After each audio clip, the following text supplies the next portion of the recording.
அன்பு நண்பர்களே, நான் உங்கள் வழக்கறிஞர் ஏ. ரமேஷ் மணிகண்டன், எம்ஏஎம்எல் மற்றும் நிலமங்கள் உரிமை கட்சி தலைவர். பொதுவாகவே சட்டத்தில் நிறைய விஷயங்களை தெரிந்து கொள்ள வேண்டிய அவசியம் இருக்குது அன்றாட வாழ்க்கையில்.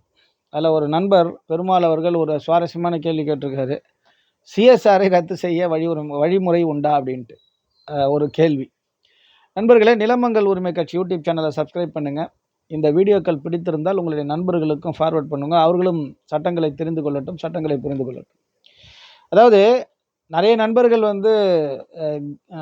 விளையாட்டான வீடியோக்கள், ஜோக்கு, இந்த மாதிரிலாம் நிறைய அப்பப்போ பார்ப்பாங்க. இந்த சட்டம் சம்மந்தப்பட்ட விஷயங்கள், சமுதாய சம்மந்தப்பட்ட விஷயங்கள்லாம் நம்ம நிறைய பார்க்குறதுக்கான வழிவகைகளை தவிர்த்து விடுகிறோம். ஆனால் எப்போ இந்த பிரச்சனைகள் வரும் அப்படின்னா, தனக்கு பிரச்சனை வரும் பொழுது தான் நாம் அதை பற்றி பெருசாக ஆராய்வதற்கான வழிவகைகளை யோசிப்போம், தேடுவோம், பதறுவோம். இந்த மாதிரி விஷயங்கள்லாம் இருக்கும். அதனால் நண்பர்கள் முன்னாடியே சட்டங்களை தெரிந்து கொண்டால் நாம் கூடுமான அளவுக்கு சட்டப்படி நடப்பதற்கான வழிவகைகள் செய்வதற்கான வழிவகைகள் இருக்கும். அதுதான் முக்கியமான விஷயம். அதனால் நிறைய விஷயங்கள் அதெல்லாம் டவுட்லாம் இருக்குது, நான் சொல்கிறேன். இப்போ சப்ஜெக்ட்டுக்கு வருவோம். நண்பருடைய பெருமாள் நண்பர் கேட்டிருக்கார், சிஎஸ்ஆரை ரத்து செய்ய வழிமுறை இருக்கிறதா என்று.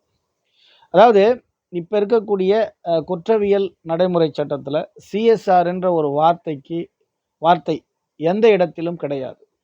சிஎஸ்ஆர்ன்றதை நார்மலாக என்ன பண்ணுவாங்கன்னா, கம்யூனியல் சர்வீஸ் ரெக்கார்ட் அப்படின்னு சொல்லிட்டு போலீஸ் ஆஃபீஸர்ஸ் பயன்படுத்துகின்ற வார்த்தை. அதாவது அவர்கள் ஒரு பதிவேடுகை வைத்திருக்கிறார்கள். அந்த பதிவேட்டில் கம்ப்ளைண்ட் கொடுத்தா கம்ப்ளைண்ட்டை வாங்கி ஒரு ரிசிப்ட் தராங்க. ஆனால் இந்த ரிசிப்ட் சம்மந்தப்பட்ட விஷயங்கள் நடைமுறை தான், ரொம்ப காலமாக இருக்குது. ஆனால் சட்டத்தில் இல்லை. சிஎஸ்ஆர்ன்ற வார்த்தை சட்டத்தில் கிடையாது. அதுதான் பல முறை நான் பதிவிட்டு இருக்கிறேன். எங்கேயாவது சிஎஸ்ஆர்ன்ற வார்த்தை சிஆர்பிசியில் இருந்தால் சொல்லுங்கன்ட்டு. அந்த மாதிரி கிடையாது. ஒன்று, ஏன்னா கம்ப்ளைண்ட் கொடுத்தா அதில் காக்னிசபிள் அஃபென்ஸ் இருக்குது, நான் காக்னிசபிள் அஃபென்ஸ் இருக்குது. விசாரிக்க வேண்டிய அவசியம் இல்லை.